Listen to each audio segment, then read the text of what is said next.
ভূমিস্খলন। নমস্কাৰ, অসম নিউজ এক্সপ্ৰেছলৈ আপোনালোকক স্বাগতম জনাইছোঁ। এই মুহূৰ্তৰ মুখ্য সংবাদ, ৰূপনগৰৰ ভূমিস্খলনৰ বিষয়ে এক জটিল খবৰ। 9 পৰিয়ালক আশ্ৰয় শিবিৰলৈ স্থানান্তৰ, জোখিম ৰোধৰ বাবে ব্যৱস্থা গ্ৰহণ।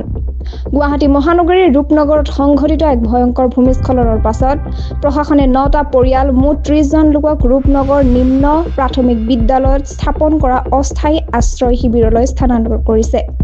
এই অঞ্চলখন ভূমিস্খলনৰ প্ৰৱণ বুলি চিনাক্ত হোৱাৰ বাবে সুৰক্ষাৰ খাতিৰত এই ব্যৱস্থা গ্ৰহণ কৰা হৈছে। গুৱাহাটী পৌৰ নিগমে শিবিৰখনত স্বাস্থ্য আৰু সূচীৰ ব্যৱস্থাৰো আয়োজন কৰিছে। স্থানীয় বাসিন্দা 60 বছৰীয়া মনেশ্বৰ ৰাজবংশীৰ ঘৰ ওচৰ পৰিয়ালবোৰক বিশেষভাৱে সংকটপন্ন বুলি গণ্য কৰা হৈছে।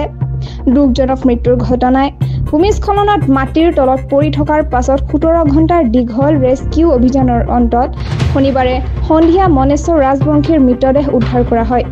30 ফুট ওখ এখন বৃহৎ দ্ৰাৱক পথেৰে দুটা ঘৰত খুন্দা মাৰি তেওঁৰ ওপৰত খহি পৰে।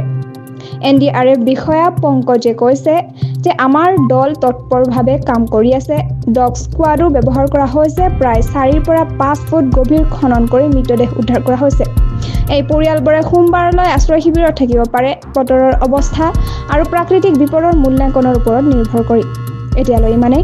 সংযুক্ত হৈ থাকক অসম নিউজ এক্সপ্ৰেছ চেনেলটোৰ লগত। চেনেলটো লাইক, কমেণ্ট, শ্বেয়াৰ, ছাবস্ক্ৰাইব কৰিবলৈ নাপাহৰিব। লগতে কাষতে থকা বেল আইকনটো দবাবলৈ নাপাহৰিব। ধন্যবাদ।